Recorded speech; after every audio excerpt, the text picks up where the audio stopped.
মাদকমুক্ত সমাজ গঠনে চরকাটারী সবুজ সেনা অ্যালুমনাই অ্যাসোসিয়েশনের ব্যতিক্রমী উদ্যোগ।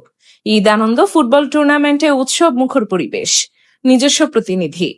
মাদককে না বলুন, খেলাকে হ্যাঁ বলুন, এই স্লোগানকে সামনে রেখে চরকাটারী সবুজ সেনা অ্যালুমনাই অ্যাসোসিয়েশনের উপকমিটি সবুজ সেনা অ্যালুমনাই ক্রীড়া পরিষদের উদ্যোগে ঈদ আনন্দ ফুটবল টুর্নামেন্ট 2026 অনুষ্ঠিত হয়েছে। এই ফ্রিজটি আমার স্ত্রীর পছন্দ হয়েছে। ফ্রিজটির বিশেষত্ব কি? ওয়ালটন ফ্রিজের ডোর গ্যাসকেটে ক্ষতিকর কার্সিনোজেনিক থ্যালেট নেই, তাই এতে ব্যাকটেরিয়া বা ছত্রাক গ্রো করতে পারে না, আর এ কারণে খাবার থাকে দীর্ঘদিন ফ্রেশ। তোমার পছন্দের প্রশংসা করতেই হয়। চরকাটারী সবুজ সেনা বহুমুখী উচ্চ বিদ্যালয়ের 2000 সাল থেকে 2024 সাল পর্যন্ত প্রাক্তন শিক্ষার্থীদের নিয়ে গঠিত 23টি দল এই টুর্নামেন্টে অংশগ্রহণ করে। প্রাক্তন শিক্ষার্থীদের মধ্যে সৌহার্দ্য, সমৃদ্ধি ও খেলাধুলার চর্চা বৃদ্ধি এবং যুব সমাজকে মাদকের ভয়ালো থাবা থেকে দূরে রাখতে এ আয়োজনের উদ্যোগ নেয় সবুজ সেনা অ্যালুমনাই অ্যাসোসিয়েশন ও ক্রীড়া পরিষদের সদস্যরা। টুর্নামেন্টের শুভ উদ্বোধন করেন সবুজ সেনা অ্যালুমনাই ক্রীড়া পরিষদের সভাপতি প্রকৌশলী মোহাম্মদ মহিদুর রহমান।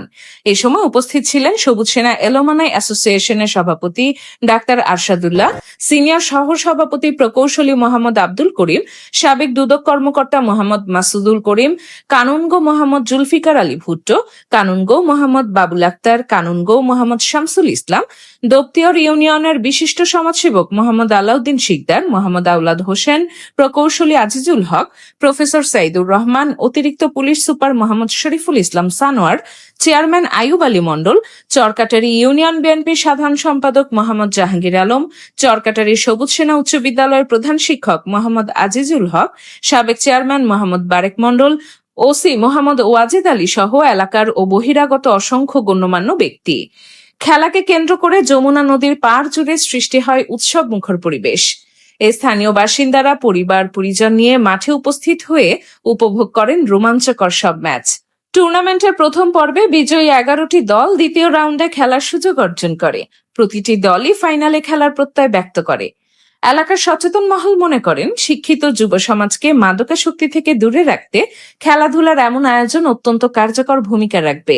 তারা প্রতি বছর আরও বৃহৎ পরিসরে এ ধরনের ক্রীড়া প্রতিযোগিতার আয়োজন অব্যাহত রাখার আহ্বান জানান। স্থানীয়দের ভাষায় এ যেন শুধু ফুটবল খেলা নয়, যমুনা নদীর পাড়ে এক মিলন মেলা ও আনন্দের প্রতিযোগিতা। টুর্নামেন্টকে ঘিরে প্রাক্তন শিক্ষার্থী, বর্তমান প্রজন্ম এবং সাধারণ মানুষের মধ্যে সৃষ্টি হয়েছে ব্যাপক উৎসাহ উদ্দীপনা।